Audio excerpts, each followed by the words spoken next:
Hi friends, welcome to my channel Priyanshi kitchen and vlogs.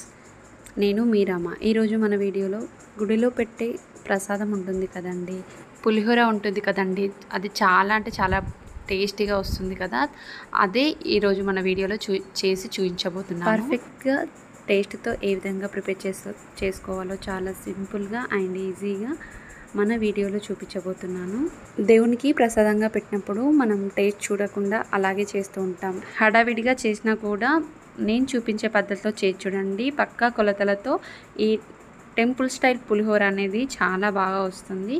ఇక late చేయకుండా ఈ పులిహోరని ఏ విధంగా ప్రిపేర్ చేసుకోవాలో చాలా సింపుల్గా చూపిస్తాను, చూడండి. ముందుగా ఒక బౌల్లోకి 1/2 kg వరకు రైస్ని తీసుకోవాలి. నేను ఇక్కడ కప్ మెజర్మెంట్లో చూపించాలి అంటే 2 కప్పుల వరకు రైస్ని తీసుకుంటున్నాను. వాటర్ వేసుకొని 2 to 3 times వరకు బాగా నీట్గా కడిగి తీసుకోవాలి రైస్ని. ఇలా కడిగిన తర్వాత మనం ఒక్క కప్పుకి 1.5 కప్పు వరకు వాటర్ని తీసుకోవాలి. నేను ఇక్కడ 2 cups తీసుకున్నాను కాబట్టి 3 cups వరకు వాటర్ని వేసుకుంటున్నాను. ఇలా వాటర్ వేసుకొని ఉడికించుకోవాలి. చూసారు కదండి, ఈ విధంగా ఉడికించుకోవాలి రైస్ని.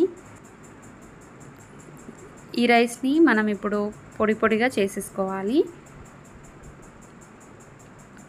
పులిహోరకి పొడిగా ఉంటే చాలా బాగుంటుంది కాబట్టి మనం పొడిగా ఈ రైస్ అంతటిని చేసేసుకోవాలి.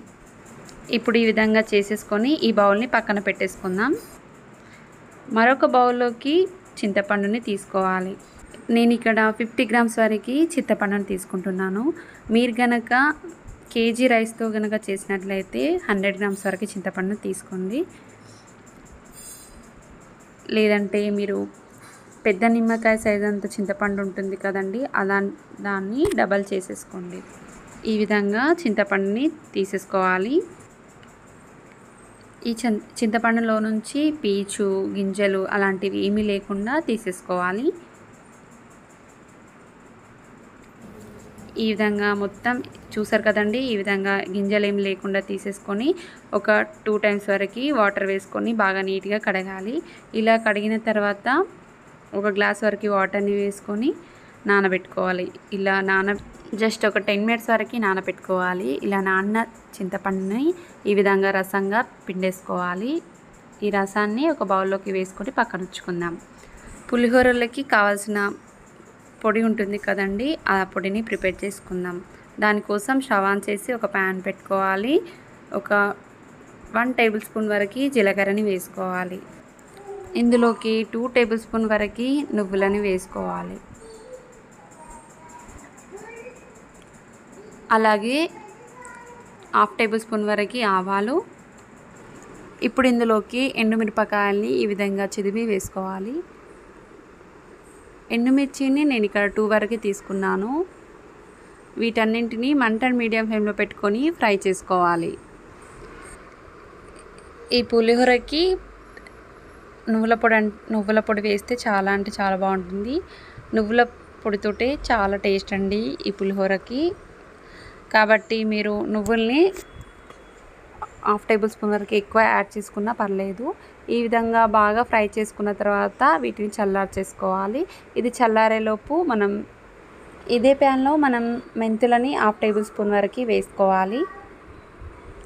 అలాగే ఇందులోనే మిరియాలని 10 to 11 వరకు వేసుకోవాలి. ఇలా మెంతుల్ని మిరియాలని దోరగా వేయించుకోవాలి. ఇలా వేయించుకొని మిక్సీ పట్టేసుకోవాలి. ఇందులోనే వేసేసాను. వీటన్నింటిని కలిపి మిక్సీ పట్టేసుకోవాలి. తడిలేని పొడిగా ఉన్న మిక్సర్ జార్ తీసుకోవాలి, అందులో వేసేసుకొని మిక్సీ పట్టుకోవాలి. చూసారు కదండి, పౌడర్ అనేది ఈ విధంగా మిక్సీ పట్టేసుకోవాలి స్మూత్గా. ఈ పౌడర్ తోటే పులిహోరకి టేస్ట్ అనేది బాగా వస్తుంది కదండి. మనం ఈ పౌడర్ని స్టోర్ చేసి కూడా పెట్టేసుకోవచ్చు, ఎప్పుడు కావాలంటే అప్పుడు ప్రిపేర్ చేసుకోవచ్చు. చూసారు కదండి, ఈ విధంగా పౌడర్ని ప్రిపేర్ చేసుకొని ఈ పౌడర్ని పక్కన పెట్టేసుకొని మిగతా ప్రాసెస్ చూద్దాం. స్టవ్ ఆన్ చేసి అదే ప్యాన్ పెట్టేసుకోవాలి. దీంట్లో ఆయిల్ని 3 tablespoon వరకు ఆయిల్ని వేసుకోవాలి. ఆయిల్ అనేది బాగా హీట్ ఎక్కిన తర్వాత 1 tablespoon వరకు ఆవాలు, 1 tablespoon వరకు జీలకర్ర వేసుకోవాలి. అలాగే ఇందులోనే సన్నగా కట్ చేసి పెట్టుకున్న 10 to 15 వరకు పచ్చిమిర్చి ముక్కల్ని వేసుకోవాలి. ఇవి లైట్గా వేగిన తర్వాత 2.5 టేబుల్ స్పూన్ వరకు పల్లీలని వేసుకోవాలి. పచ్చిమిర్చిని పల్లీలని లైట్గా వేగేంత వరకు మంటను మీడియం ఫ్లేమ్లో పెట్టుకొని ఫ్రై చేసుకోవాలి. ఇవి వేగిన తర్వాత 1 టేబుల్ స్పూన్ వరకు పెసరపప్పు అలాగే మినపగుళ్ళని వేసుకోవాలి. మంటని మాత్రం మీడియం ఫ్లేమ్లో పెట్టుకొని మాత్రమే ఫ్రై చేసుకోండి. హైలో పెట్టేస్తే మాడిపోతుంది కాబట్టి మంటని మీడియం ఫ్లేమ్లో పెట్టుకొని మాత్రమే ఫ్రై చేసుకోవాలి. ఇవి లైట్గా వేగిన తర్వాత ఇందులో 1/2 టేబుల్ స్పూన్ వరకు పుట్నాల పప్పు ఉంటుంది కదండి, అది వేసేసుకొని ఫ్రై చేసుకోవాలి. అలాగే ఒక రెమ్మ వరకు కరివేపాకును వేసుకొని ఫ్రై చేసుకోండి. ఇవి లైట్గా వేగిన తర్వాత ఎండుమిరపకాయలు ఉంటాయి కదండి, వాటిని 3 to 4 వరకు తీసుకొని ఫ్రై చేసుకోవాలి. చూసారు కదండి, పచ్చిమిర్చి పల్లీలు కరివేపాకు వేగిపోయాయి కదా. ఇప్పుడు ఇందులోకి 1 టేబుల్ స్పూన్ వరకు పసుపుని వేసుకోవాలి. ఈ పసుపు వేసిన తర్వాత ఒకసారి ఈ విధంగా మొత్తం కలిసేటట్టు కలుపుకోవాలి. ఈ విధంగా కలుపుకున్న తర్వాత మనం ముందుగా ప్రిపేర్ చేసుకొని పెట్టుకున్నాం కదండి చింతపండు రసం అనేది ఇందులోకి వేసేసుకోవాలి.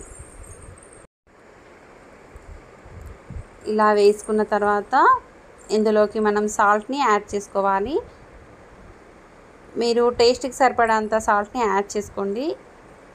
నేను ఇక్కడ 2 టేబుల్ స్పూన్ వరకు సాల్ట్ని వేసుకున్నాను. ఇలా వేసుకున్న తర్వాత ముందుగా మిక్సీ పట్టుకున్న పౌడర్ ఉంది కదండి, అది కూడా ఇందులో వేసేసుకోవాలి. పౌడర్ మొత్తం ఈ విధంగా వేసేసుకున్న తర్వాత మొత్తం ఒకసారి కలిపేసుకోవాలి. ఒక 2 మినిట్స్ వరకు ఉడికించుకోవాలి. ఇలా 2 మినిట్స్ తర్వాత 1 టేబుల్ స్పూన్ వరకు ధనియా పౌడర్ అలాగే ఇంగువని వేసుకోవాలి.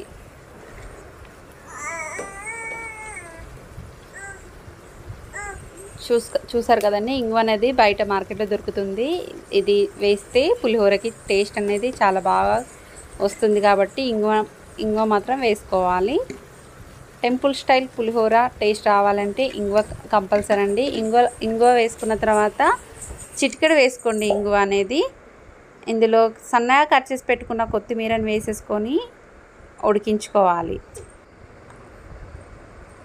ఒక 15 మినిట్స్ వరకు ఉడికించుకోవాలి. దగ్గర పడడం స్టార్ట్ అవుతుంది.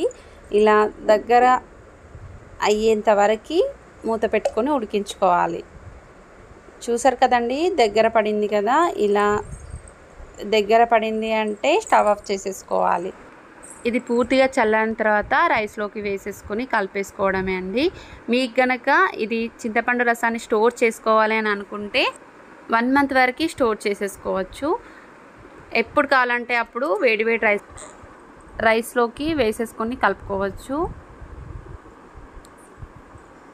చూసారు కదండి, ఈ చింతపండు రసాన్ని రైస్లోకి వేసేసుకొని కలిపేయడమే.